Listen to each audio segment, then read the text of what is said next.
Gyananjana Shalakaya Chakshur Unmilitam Jena Tismai Shri Gurave Namaha Mukam Koroti Vachalam Pangun Langayate Girim Yat Kripa Tamaham Bande Shri Gurun Dina Tarinam. Krishna explains in the Bhagavad Gita 4 types of people who are dear to him.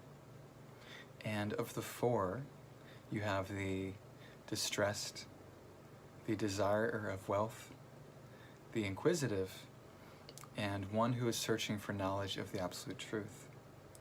Of the 4, the person searching for knowledge of the absolute truth is considered most dear because they are more or less already on the Brahminical platform.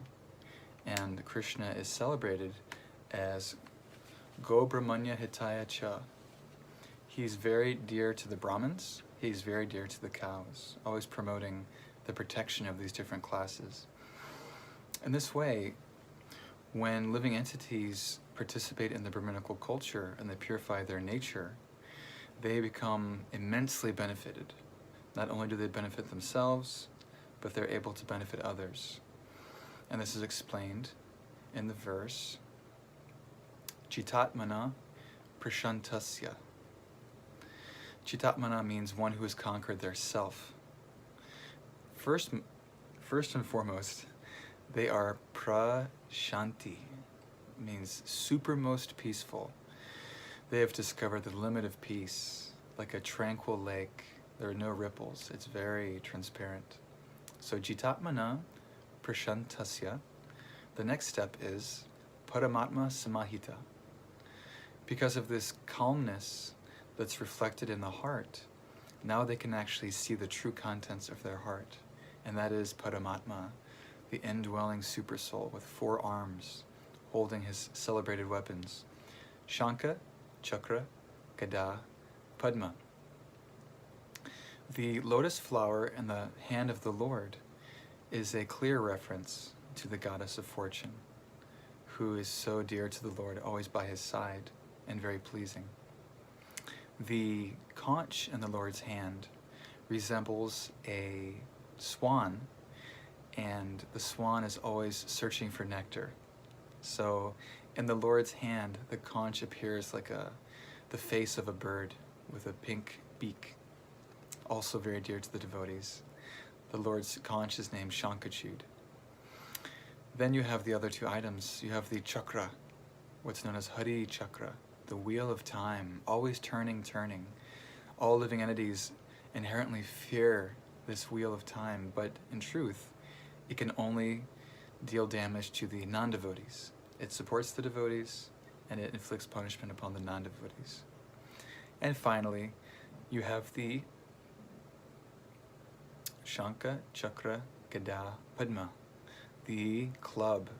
The Lord's club is called Komodaki, and although its natural color is golden, it has become reddish, smeared with the blood of the demons. Now the peaceful devotee, having conquered their nature, can see the Lord seated in their heart in a very peaceful state. And now the stages of their realization develop further. Shitoshna Sukaduke Shu Tata Mana Pamanayo. What this is referring to is the changing of the seasons. The self-realized devotee is in a neutral state. Their interaction with the modes of nature is just like that of the Lord. Simply a witness. They're witnessing the movement of the material energy without unnecessarily identifying with it. And so you have the Shita and the Ushna. You have the winter, you have the summer, the different seasons. Ordinarily, the changing of the seasons can be a cause of, let's say, discomfort for the living entity, freezing cold, burning heat. But the self-realized soul is indifferent to these things, as well as fame and infamy. Sometimes we are praised, sometimes we are insulted, but the pure devotee is aloof. And this is the true standard of self-realization. Who is not becoming agitated, even in the presence of provocative behavior? Once the great sages in the Srimad Bhagavatam, there was a group of sages who wished to perform an experiment in determining the nature of the absolute truth. And among them, one of the sages was promoted as kind of a, scientist to conduct an experiment. In American history, there are many such scientists who actually die in the course of their research, trying to promote the good cause. Similarly, this sage was willing to experiment. And what was the nature of that experiment? He wanted to figure out which deity of the three divinities, Shiva, Vishnu, and Brahma, he wanted to determine which one is supermost, most super excellent, and who is Bhagavan, the source. And his method of testing was through provocation. There are three forms of provocation. The first, which is the least offensive, is mental. I may have so many mental disturbances, but that is the least amount I can provoke someone through some kind of a mental agitation. The next level is verbal, throwing insults. When a quarreling party begin throwing insults, things can escalate very quickly. And the supermost provocative activity is called corporal, or physical, actually inflicting physical harm. So this sage, he intended to test, to figure out the divinity by provocation, which kind of sounds like a kamikaze mission, but anyway, that was his method. So he traveled first to the planet of Lord Brahma. The sage happened to be one of the sons of Lord Brahma. And when he arrived, Lord Brahma received him very affectionately, as a father would. And the sage simply stood there like a statue with no emotional response.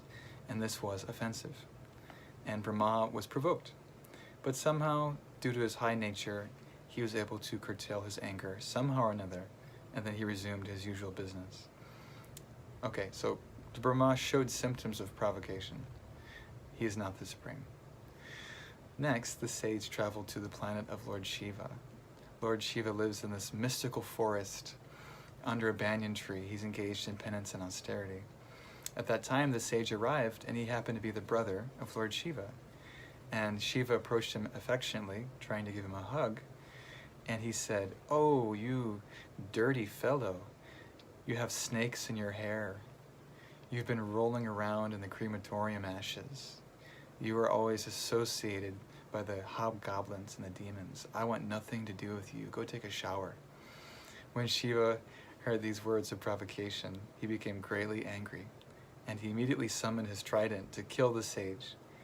But Parvati appeared on the scene and said, "My lord, he's just testing you, testing. Let it pass. It's not very serious."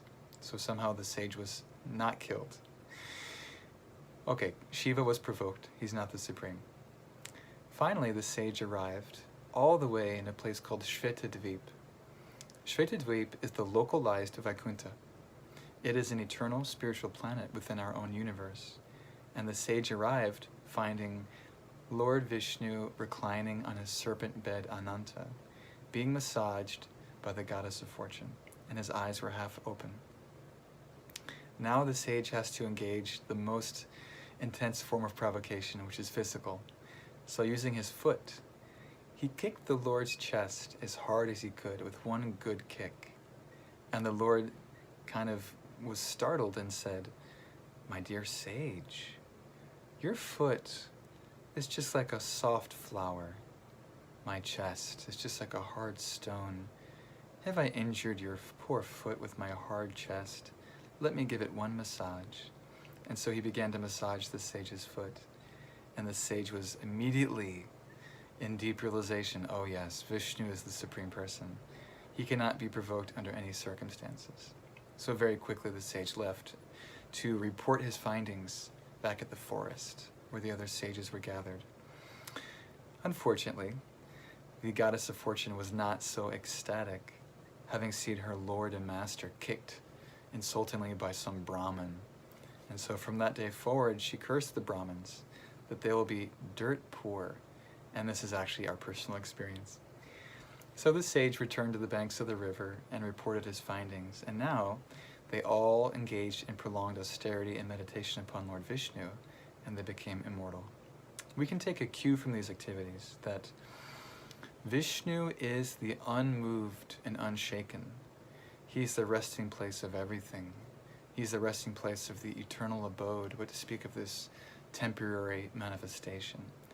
If we can place our mind and our faith in this immovable, all-powerful energy, then we'll be in the same category as the great sages and the great saintly persons. And isn't that why we go to the temple? We go to the temple so that we can manifest the best part of our person. The best part of us is manifest in the company of great saints and sages. And we like to try and invoke that energy, the higher vibration, what is called Aladini Shakti.